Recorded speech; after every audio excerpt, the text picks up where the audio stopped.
Hello, podcast fam. I am thrilled to share some exciting news. My book, Sow, Grow, Lead, is officially live on Amazon. This book is more than just my story of starting a nonprofit and building a peanut butter factory in Malawi. So trust me, the ups and downs of that journey are worth the read. It's also packed with practical strategies to help nonprofit leaders like you tackle challenges with clarity, courage, and a whole lot of heart.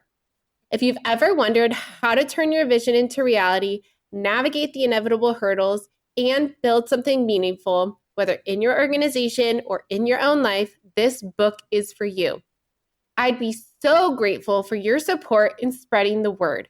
Grab your copy of Sow, Grow, Lead in the show notes and on Amazon today. Let's keep sowing seeds of impact together.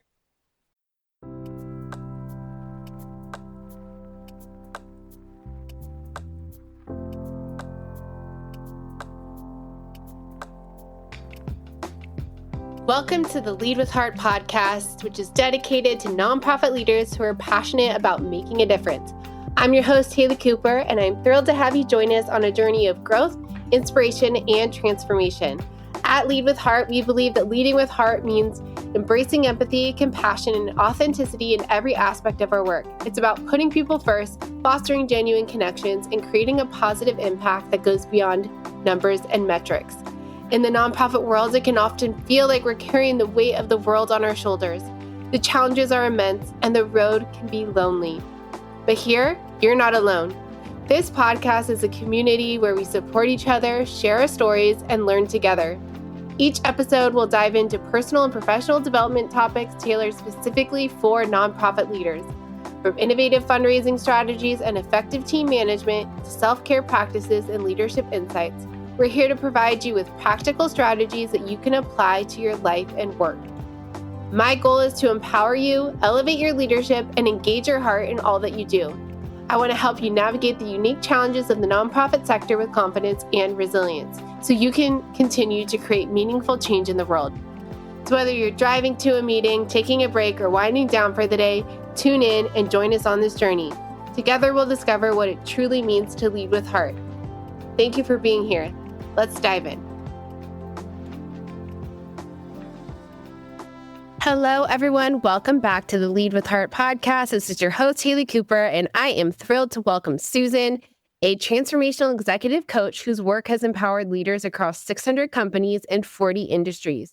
Her unique method blends heart, mind, body, and is shaped by deep holistic training, including the work with a 7-degree black belt Aikido sensei and the Heart Math Institute.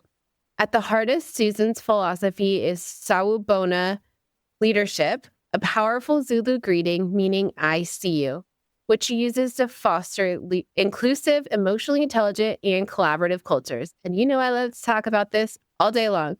She's also the best-selling author of Leadership's Perfect Storm, shedding light on the power of millennials in shaping today's leadership landscape, which we'll link to in the show notes. Susan's passion for women's leadership, purpose-driven work, and meaningful transformation is evident in everything she does. Well, Susan, welcome to the show. Haley, thank you. It's great to be with you today. Well, I would love to know a little bit more about your background, and was there a pivotal moment in your life that led you to do the work you are doing today?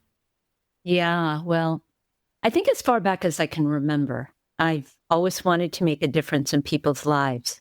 And so as a youth, I'd volunteer at the mission. I feed the homeless on Thanksgiving Day.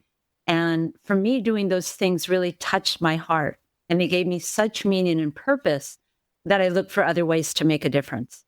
And that's when I discovered the transformative power of films to transform lives. And I was fascinated. And so I eventually ended up on scholarship to the University of Southern California in Los Angeles. I graduated with honors with a bachelor in mathematics, a minor in music.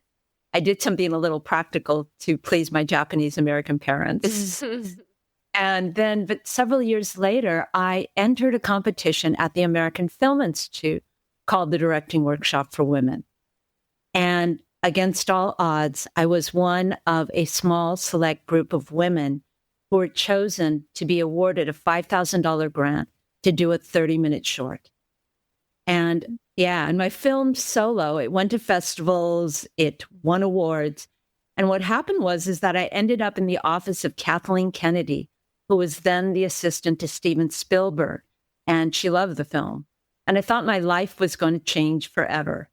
It did, but not in the way I expected. I couldn't get hired as a first-time director. And finally, this TV producer who I knew pulled me aside and said, Susan, I hate to tell you this, but it's much easier to hire first-time men directors than it is women. And I was crushed. I was angry. But I remember my dad telling me that no means that people don't KNOW what you're capable of. And you have to find a way around. And so as I reflected on my real purpose in doing films, it was really to help others transform their lives. And I realized if I was going to do that, I needed to transform my own. And so I started studying really deeply and fiercely with teachers from the world of doing to teachers to the world of being. And one day, this business colleague of mine, I'll never forget it, she came up to me and she said, Susan, I want some of that. And I went, well, what? She said, I've seen the positive transformation in you, and I want you to coach me. I'm starting my own business. Now, Haley, back then, coaching was not popular. And I was actually working in sales for a national company. So what happened is that she was persistent. I said, okay, I'll coach you. And as I became a better person and a better leader and coached her to do the same, two things happened. I became the number one salesperson in my company, and she made her first million in her first year. And I'll never forget her looking at me and saying, Susan, this is how you're going to make a difference in people's lives. And I've just been really fortunate for, like you mentioned, almost 20 years, being able to work with companies from Fortune 500 to small businesses to nonprofits. And lately, in the past 13 years, I've been actually working with executives and senior managers to help them better engage their younger people through this method that you mentioned called Salbona. And Salbona I discovered at a nonprofit organization called Youth Mentoring Connection. And at the heart of it is really about helping people see and be the best of who they can be. And the byproduct is, at least for my clients, they've seen an increase in productivity and revenues and profitability, some by 50% in only 6 months. That's amazing. And thank you so much for sharing the transformation that you had. And you mentioned some teachers. Would you mind sharing some of I always like providing resources, and personally, selfishly for me, I always love learning from teachers. So could you share some of the people who influenced you the most? Well, I started years ago with Tony Robbins. Oh, wow. And he was more in the aspect of doing, and action is power and stuff like that. And I studied with Tony's work. I really deeply studied. I became a coach. I was actually selected out of all the coaches around the world to come to San Diego to study with him. They picked 20, and I was one of them. And from there, I went and I hit an edge because I was doing. And when I hit the edge, I then went into the world of being. And I studied with people like Pema Chödrön, Jack Kornfield, Deepak Chopra. Yeah. And I guess some of my teachers also was part of the somatic movement. Wendy Palmer, Richard Strozzi. And so all of these people gave me the best of the world of doing and the world of being. And the last years have been integrating it all together and working with my clients in a very holistic way. Yeah, I love that. And I am familiar with some of those teachers. And when you're talking about being versus doing, can you explain a little bit more about what that means? Yeah. So I say to my clients, I said, especially when I do groups and we do organizational development, there's the what we do and there's the who we are. And the what we do area is the thing that we're most taught in a cognitive society that you do to accomplish and achieve this. But we rarely talk about who we are as a human being. What are our gifts? What are our blind spots? What are our strengths, weaknesses? What is our genius? And those things are harder because they pertain to the world inside of us. And so much of our society is brought up on our cognitive ability, the intellect of our head, but we never talk about the intelligence of our hearts and our body, which are 2/3 of our innate intelligence. And neuroscience has proven this. Mm-hmm. And so I get a lot of my clients, my execs, who I say have big heads. They have little hearts and little bodies because they haven't developed it. But once you develop all three and integrate it together, can you imagine how much capacity you'll have instead of coming from just your head? But now you have your emotional intelligence and your somatic intelligence as well.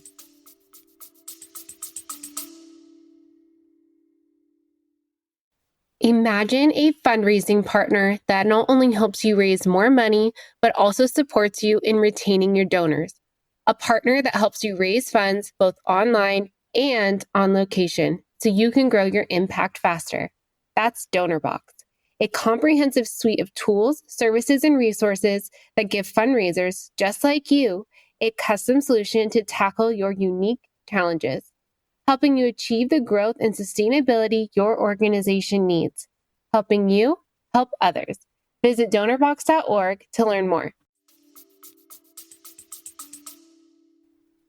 Yeah, that's beautiful. And what does that look like in like practicality, like application?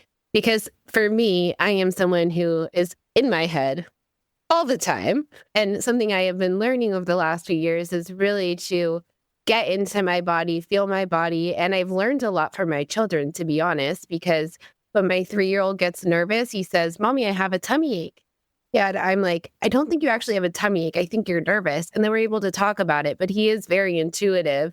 And we start out with those, being in your body. So when you're talking about the heart, the mind, the body, like how do you integrate that in a practical sense? Yeah. So maybe I can give you the story of one of my clients, because in that way, it'll show how I work. So I'll call this person George to protect his privacy. And George is the CFO of an international firm. And when I came to George, he was complaining a lot about his young people, his millennials at the time, how many mistakes they made. And he said, "Susan, there's no reason for them to make these mistakes because I have an open door policy that anybody can walk through." And what I heard in him is what is a lot of right, wrong judgments. And I just asked him, "George," I said, "I'm just curious. Has anybody ever walked through this open door of their own free will?" And I remember him stopping. And all of a sudden he looked at me and said, "I don't think so." I said, "So what do you think the reason is for that?" And he looked at me and said, "I don't know." I said, "Okay."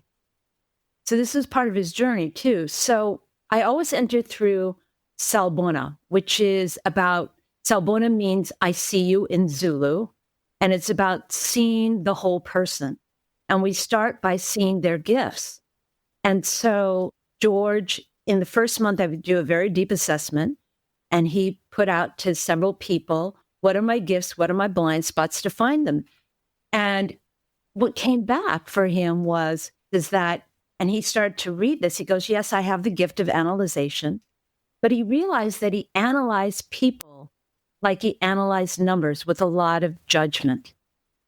And what he needed to be able to do is to be able, the other side to the gift of analyzation is what we call our blind spot, or what we're blind to and need to learn. Every gift has a blind spot. And it's not something negative. It's something that it's a gift we don't possess. Okay. So the other side to his gift of analyzation, it's really how the gift is defined for him, was to be able to really connect with people through his heart. Because he analyzed with his head, he needed to connect with his heart. Now, the other thing that he discovered, another one of his gifts, is that he had compassion for others, but he blocked it with his right-wrong judgments. And so he started to go, wow, I'm starting to see things. And I said, do you think this might be the reason that people don't come in? Is because they're afraid of being judged by you. And so they'd rather make mistakes than come in and get all your judgments. Mm-hmm. And he said, wow, probably. So the way we started was I had to first quiet his mind so we could drop into his heart and develop its intelligence. And so we did various practices, very simple, of meditation. Also, George walked in the morning. So I had him do a walking kind of meditation. And instead of thinking about all the things that he would have to do during the day, the whole practice was he had a thought, say thinking, let it go back to observing nature and walking slow. So these kinds of practices allowed him to quiet his mind so he could drop into the heart. Because if the mind is talking too much, it's really hard to develop that intelligence of the heart. We develop heart intelligence, and you learn this through Heart Math Institute too, through practices of appreciation. And one of the practices that I had him do was that he would, in the morning, when he would come to greet his people, instead of just doing a drive-by, I call, which is, hi, how you doing? I'm fine. That very superficial stuff. He would come in and he would literally sink into his heart, breathe through it, and he'd say, hi, Marcella, how you doing? And he would try to connect from his heart into hers. And she would talk and he'd really receive it. I think the biggest breakthrough for him in developing his heart intelligence, and when he would talk to people, he would appreciate what they were giving to him rather than judge it. But the biggest practice that I gave to him that really was the breakthrough in his heart intelligence was I found out in the assessment I did that he was a pianist and that he had this beautiful Steinway in his home that he hadn't touched in years. And I asked him, I said, George, would you be open to doing a practice where you reconnect with your music? And he said, yeah, okay, I would.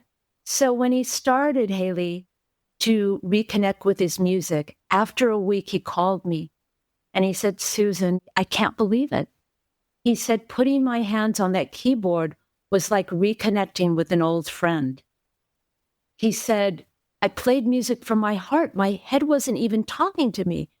And I felt and played songs that I hadn't played in years.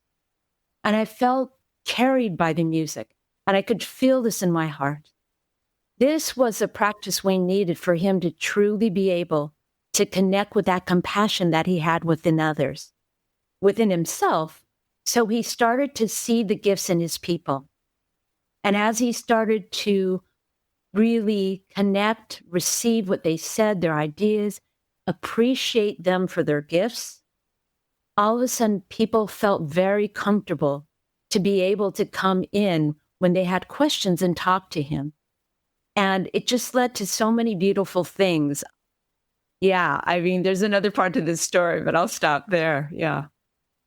Wow, that's beautiful. And it seems something so simple, right? But it is hard for a lot of us. Like I said, I'm in my head all the time to remind myself to pause, to tap into that heart-centered place. And I think we're so trained, like you said, on the outcomes and moving forward, but that doesn't always actually lead to more productivity. Like you said, tapping into that heart intelligence space actually allowed people to feel safe enough to talk to him. And then out of that place, when people feel connected, especially with the heart, then there is more of that innovation. There is more of that collaboration. And when you're talking about heart intelligence, like in your intro, and I've been learning a lot about the Heart Math Institute and heart coherence. Can you define what heart intelligence is for our listeners?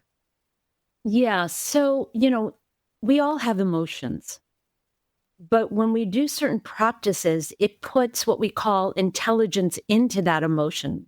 So we're not emotional, but we can use our emotions to be able to sense certain things about situations, about people.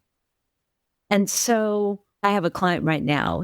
She's a CFO in a nonprofit, and she's very connected into her emotions. She can feel them, but she doesn't know how to use those emotions to be able to sense what's going on around her when there are few facts to guide her.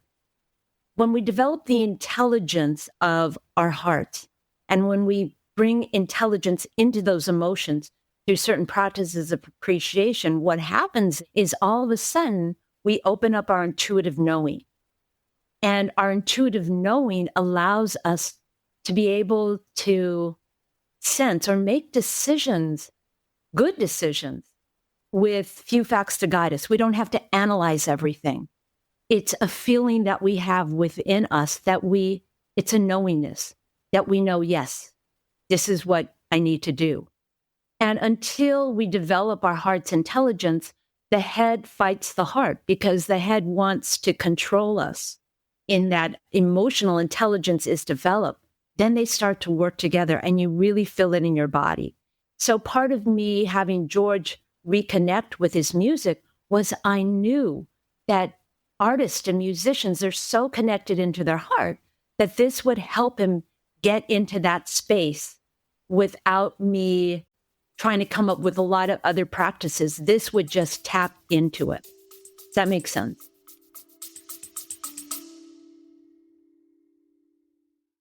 Hey there, podcast family. If you're like me and deeply committed to improving your leadership skills and fostering better connections with your team, I've got something truly amazing to share with you. I'm proud to introduce the EMC Masterclass, something I talk about often as a certified trainer. It's an incredible program developed by the renowned Dr. Lola Gershfeld, an organizational psychologist and corporate emotional connection expert. You might remember her from a podcast episode where she shared invaluable insights into the world of emotional connection. Dr. Gershfeld's EMC Leaders courses are designed for anyone working with people, whether you're a manager, supervisor, team leader, educator, coach, mentor, or a team member.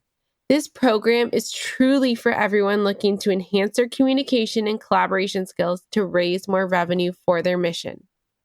Now, let me tell you why the EMC Masterclass is a game changer.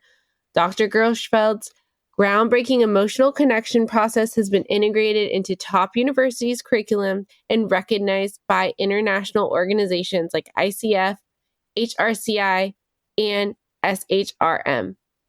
Humans are wired to seek emotional safety, and when we feel safe, we're more likely to take risks, share innovative ideas, and collaborate effectively. The EMC process is the catalyst for creating that emotional safety within your team.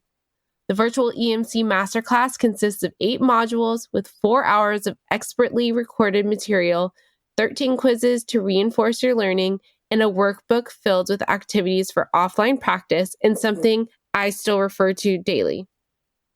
Ready to become an emotional connection master? Dr. Gershfeld is offering an exclusive detail for our podcast listeners. Use the code LEADWITHHEART to enjoy a generous 10% discount on the EMC Masterclass. Head over to emcleaders.com and enroll in the EMC Masterclass today. Yes, that does. And your book, Leadership's Perfect Storm, which I need to get definitely, and we'll link again to that in the show notes, highlights the role of millennials in reshaping the workplace. And you talk a lot about multi-generational workplaces, like in your example. So what should today's leaders understand about millennial values or Gen X and how they influence organizational culture? Yeah. So when I go speak at conferences and I speak in front of organizations and stuff, one of the things that I talk about is that there are many needs that millennials and Gen Zs have expressed to me. But the 3 that keep echoing time and time again is they want to feel seen, they want to use their gifts, and they want to have meaning and purpose in their lives. And when I ask the audience, who consist of many generations, from boomers to Gen X's, millennials, Gen Zs, I ask them, how many of you want those things too? And Haley, every hand goes up, because it's not a generational need, it's a human need. And so the way that we share in Salbona, that the way that we have people be able to, if they want to feel heard, you have to connect and receive. If they want to use their gifts, you have to see their gifts.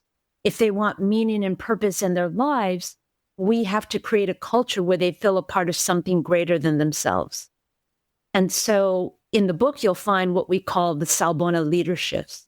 They are the shifts that leaders must make in the 21st century if they are really going to lead these young people forward, because they see the world through a different lens. And so there are, I think, 5 shifts that I go through. Can you expand a little bit more on what the principles are behind those shifts? Yeah, sure. So maybe I can share the shifts, and then I'll share them and then go over each one of them briefly. Perfect.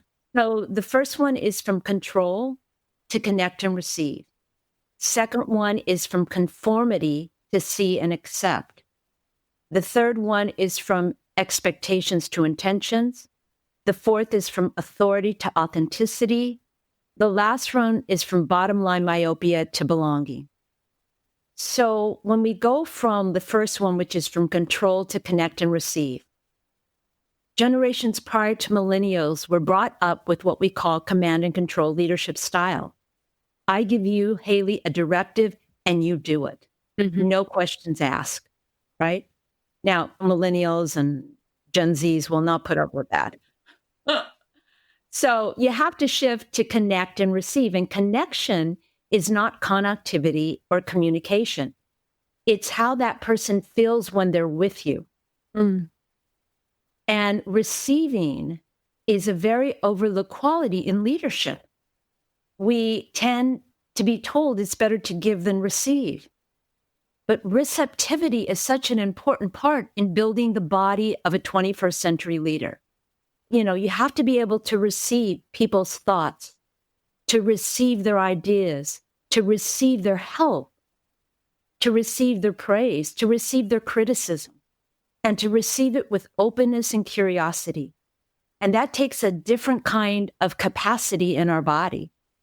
When we give, we're focused on the other and we're in control.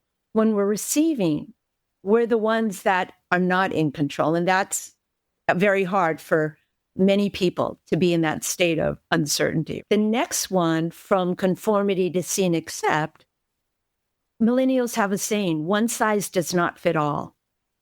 They want to be seen as unique individuals, not part of a mass herd. And so to be able to see them as a whole human being is what they want. Because when we see and accept a person for who they are, they see and accept us for who we are. And a different conversation unfolds. Not one where we're lecturing to each other, but one when we're listening and learning from each other. And millennials love this because they can then contribute their gifts to get the results a company needs, but do it in their way. And then from expectations to intentions. This one's hard for many of my execs because expectations are how we see the world. It's the rules, our rules, how other people should behave. I expect that, Haley, if I give you training, you'll be able to do your job.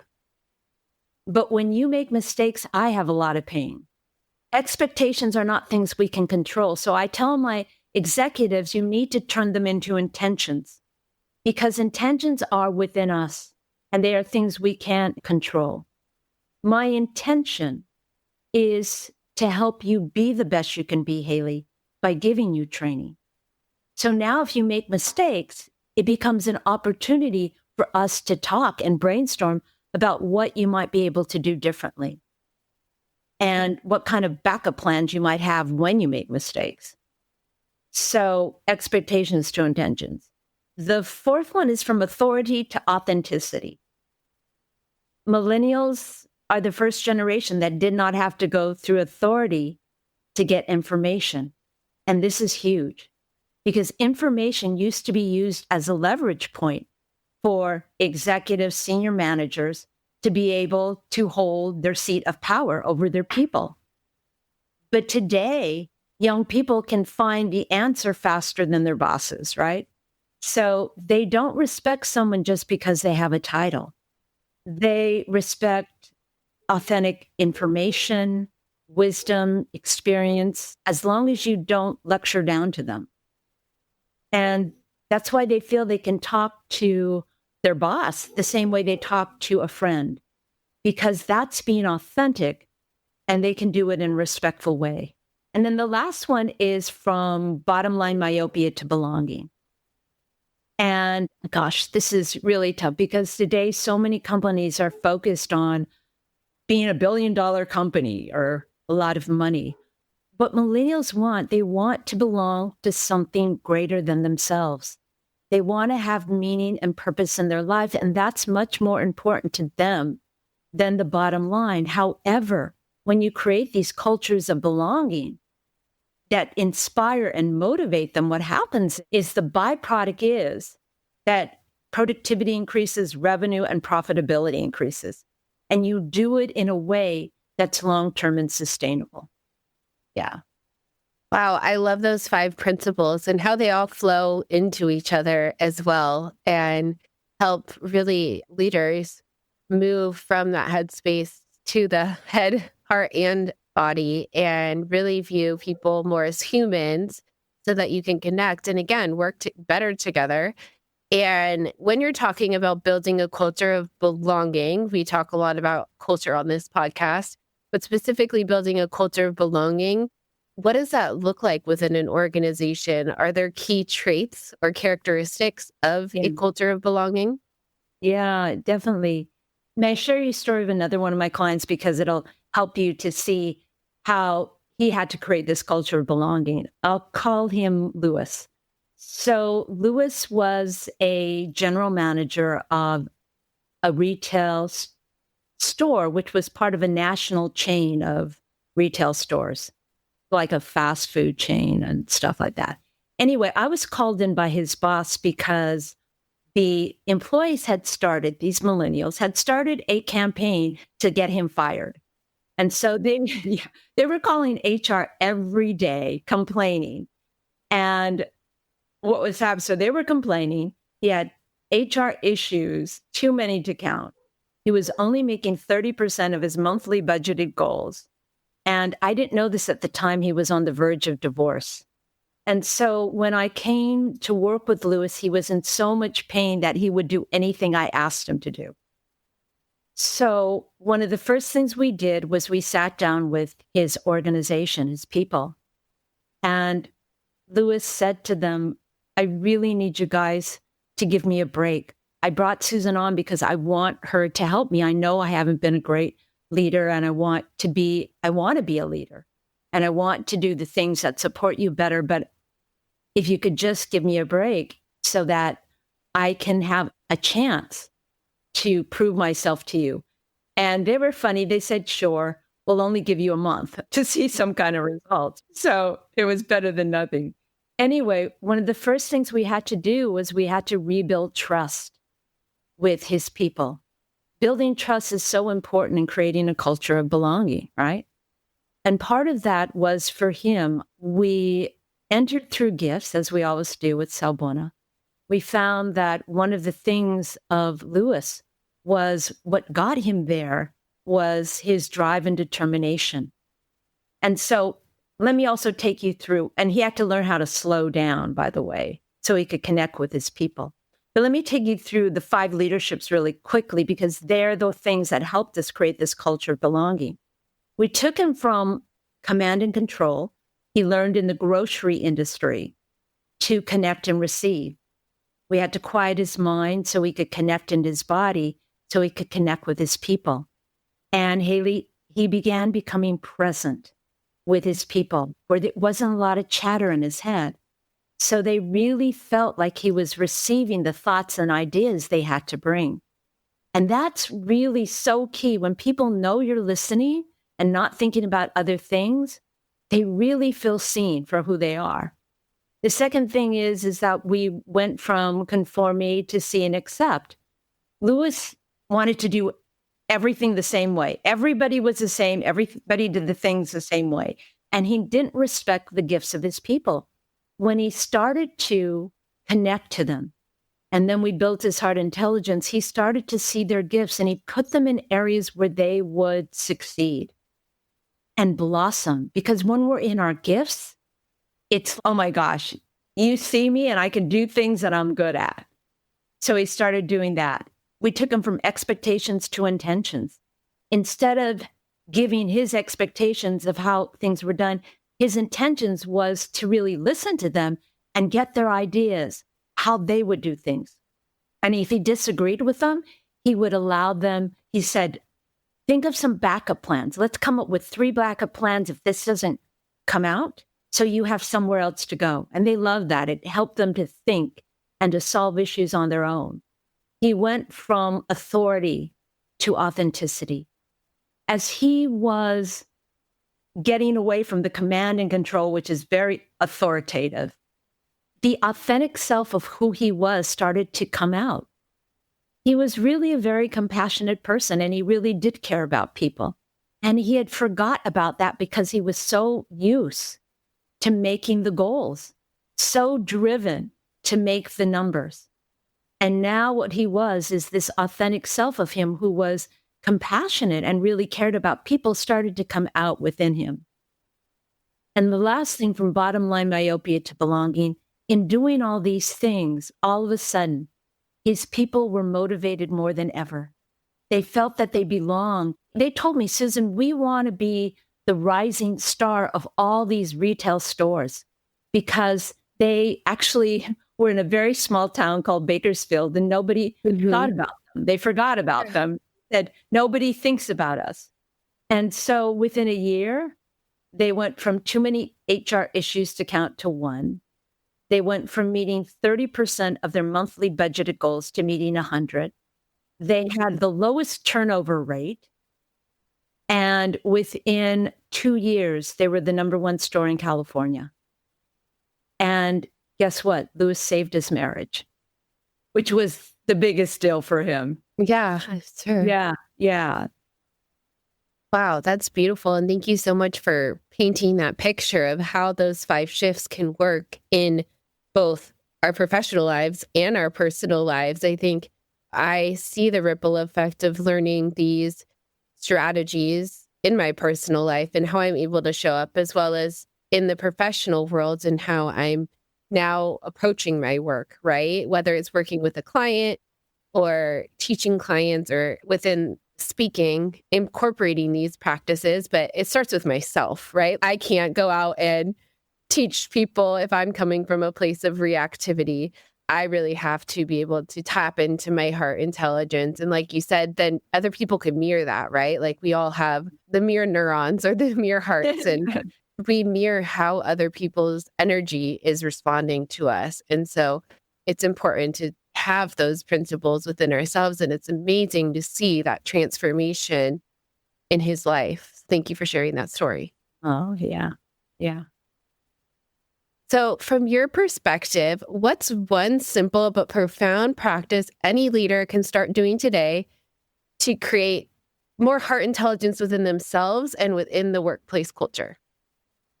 I would say, okay, so this is kind of a progression, but it leads to what we call praising the gift. The first thing is that a leader needs to be able to quiet their mind so they can start to observe their people. And observation is not just in person, but it's observing the emails, it's observing them on Zoom, it's observing phone calls, because in every action, a person is telling you what their gifts are and what their blind spots are. So you have to be in observation mode so that you can see the gift in other people. And I had one client say to me, so why can't I just do an assessment, find out what the gifts are? So I said, then you would totally cut out your practice of observation, because in observation, we start to see what are the things that they do that back up this gift.